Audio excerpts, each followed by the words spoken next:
What is digital activism?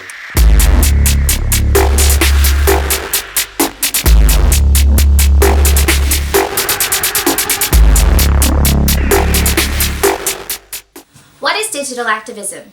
What are its limitations? What's its potential? Well, digital activism is the use of social media and other online methods to promote a social movement. The rise of social and other digital media has seen an equally large surge in the way that we utilize internet for campaigning. The new tools of social media have reinvented social activism. Over the past decade, people around the globe have become increasingly aware and interested in expanding the use of digital technologies in the battle for social and political change. There is great potential now that we have access to the tools that can help us make a message go viral. Victoria Carty, in her book Social Movement and New Technology, discusses that with new digital technology at our disposal, social movement actors have access to innovative media outlets that help nurture new political terrain within which they can discuss and disseminate information and collectively make demands. So with the introduction of Web 2.0 technologies, we have access to tools that enhance online campaigning. Online petitions on websites such as change.org and moveon.org are hubs of online activism where people can communicate with others worldwide regarding their cause. Social network sites with high usage numbers such as Facebook and YouTube have proven beneficial in spreading a message and information on a subject that might otherwise be overlooked by mainstream media. Writing a blog is essentially a form of citizen journalism for the masses. Blogs provide an effective means of non-filtered communication with an audience about any topic and have been used in numerous online campaigns. Microblogging sites such as Twitter are used to help spread awareness of an issue or activist event. Twitter's hashtag function allows people to have their tweets contribute to a multi-user conversation by typing a keyword or phrase preceded by a hashtag. It is frequently used as a digital tool for spreading a message. We now have all these tools and platforms that help us get the message across. But what are the pros and cons? What are the limitations and what are the benefits of digital activism? Well, let's first have a look at some of the benefits.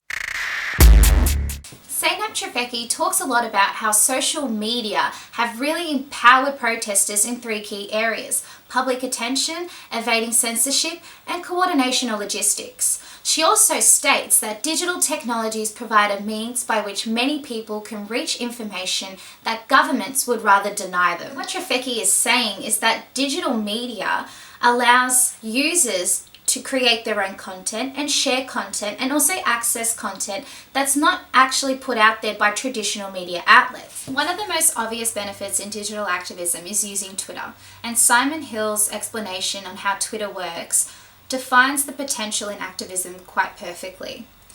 A Twitter user can follow any number of fellow users so that all the tweets of those users appear on their screen. They can also search for a topic that's being discussed and see all the tweets relating to it. They can send messages directly to another user, either privately or so that the conversation is publicly visible.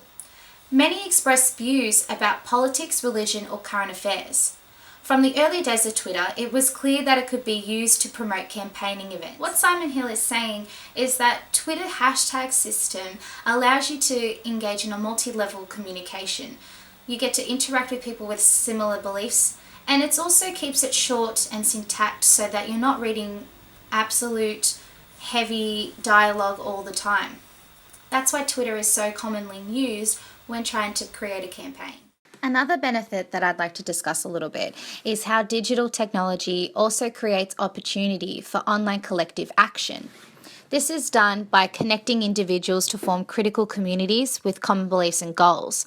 One of the most obvious is through the internet's ability to reach audiences across national borders, extending its communicative capacities to individuals in regions and around the globe. The advent of social media has enabled actors to communicate directly and constantly across vast geographical distances, which increases the potential for cross-national diffusion between corresponding social movements. Now I want to discuss a little bit about some of the limitations that digital activism faces. One of the limitations when using social media is that it is much easier for state security officials to track descendants' activities and even shut down the accounts. Since Twitter blogs and similar platforms are usually done at the individual level, it is much easier for authorities to track down these activists compared to tracking all the users in a Facebook group, especially when they are working from a single user account. Another limitation is that activism through social media has been said to promote a watered-down and non-engaged mode of slacktivism or clicktivism, where we are mistaking low-threshold user behaviour similar to that of marketing campaigns for actual commitment and sacrifice. Slacktivism is actions performed via the internet in support of political or social cause, but regarded as requiring little time or involvement, like signing an online petition or joining a campaign group on social media website. It applies to the act of sharing online content to help a cause. Slacktivism, as used in much of today's popular discourse, is defined as a feel-good online activism with zero political or social impact. Almost all of us have done it. A click here, a like there, maybe hitting follow to a cause that's been mentioned by a celebrity. The warm, fuzzy feeling that your Facebook friends can see that you stand for something, that you're drawing attention to big issues.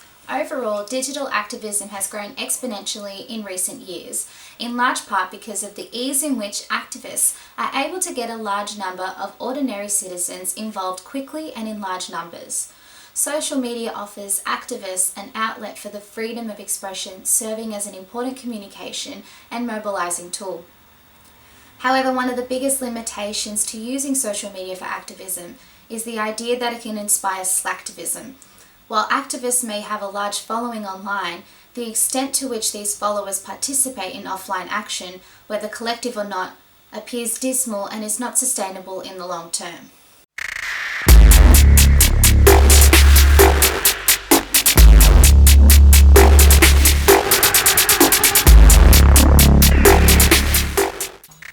Politics and using Facebook to get the message across. Online petitions. Activists who give me the kids. Think of like Greenpeace but with cameras.